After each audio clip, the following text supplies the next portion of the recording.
There was a small town, which was a quiet place. People there knew each other well. Every evening, the streets became calm after 8 o'clock. Only the sound of crickets and the barking of a few dogs could be heard. One rainy evening, Rohan was walking home slowly. He worked in a small stationery shop near the bus stand. He was 24 years old, gentle and kind-hearted. He lived with his mother, Mira, and his old grandfather. They were not rich, but their home was filled with love and care. As he passed the old railway station that evening, he heard a weak sound, a soft cry like someone was hurt. He stopped and listened again. The sound came from behind a broken bench. When he looked there, he saw a small brown and white puppy, wet from the rain and shaking from the cold. His heart filled with pity. He took off his muffler and wrapped the puppy in it. The puppy looked at him with frightened but hopeful eyes. He smiled and said softly, "Don't worry, little one. You'll be fine now." He carried the puppy home through the rain. When he entered the house, his mother looked surprised. "Rohan, what is that in your hands?" she asked. "It's a puppy, Ma. Poor thing was all alone near the railway station," he said, showing her the tiny dog. Mira frowned. "We already have enough problems. Now you're bringing a dog into the house?" Before Rohan could answer, his grandfather said kindly, "Let the boy keep the dog, Mira. A home feels happier with a dog around." Rohan smiled gratefully. He placed the puppy near the stove so it could get warm. The puppy slept peacefully all night. The next morning, Rohan cleaned the puppy, gave it some milk, and noticed something hanging around its neck, a small broken tag. There was only one word still readable on it. Albert.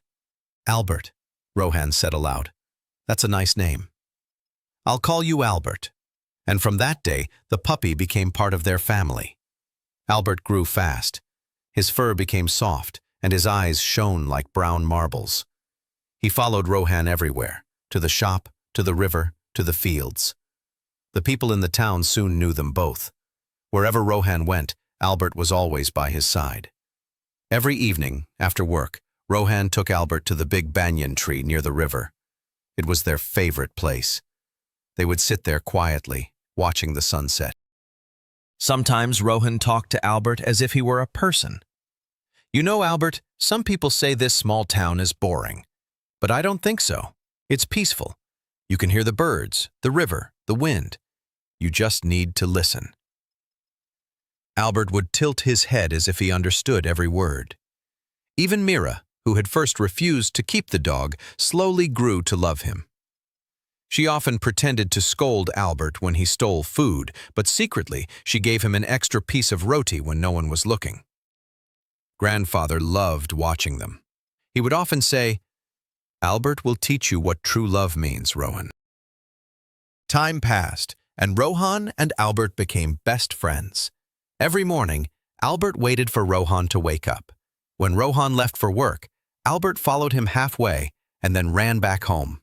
In the evening, he sat near the gate, waiting for Rohan's return. If Rohan was late, Albert became restless. He would look down the lane again and again, barking softly, hoping to see his friend. One day, Rohan fell sick with fever. He had to stay in bed for 3 days. During that time, Albert did not eat or play. He stayed near Rohan's bed all the time, his head resting on Rohan's arm. When Rohan finally felt better, Albert jumped and barked with joy, wagging his tail madly. He licked Rohan's hands and face, as if saying, "Don't ever scare me like that again."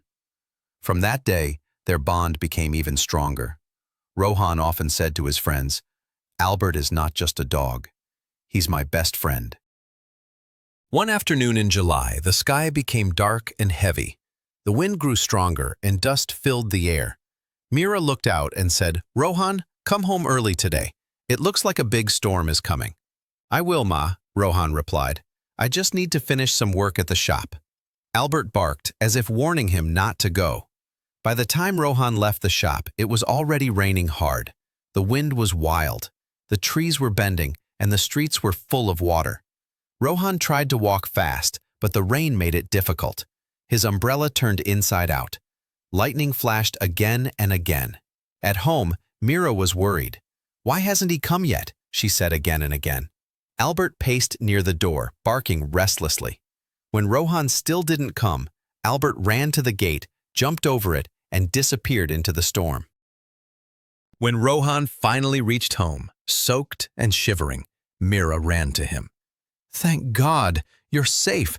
But where is Albert?" Rohan froze. "What do you mean? Isn't he here?" Mira shook her head. "He ran out to find you an hour ago."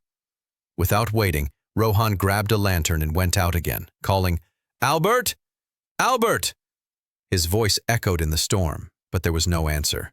He searched every corner, the railway station, the fields, the riverbank. The rain didn't stop. His shoes were heavy with mud, and his heart pounded with fear. Hours passed. Then, just before sunrise, he heard a weak sound, a small whine, near the old banyan tree. Rohan ran as fast as he could.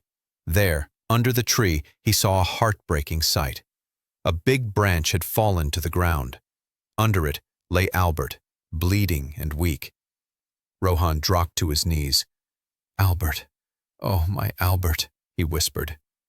Albert looked up at him with tired eyes and wagged his tail weakly.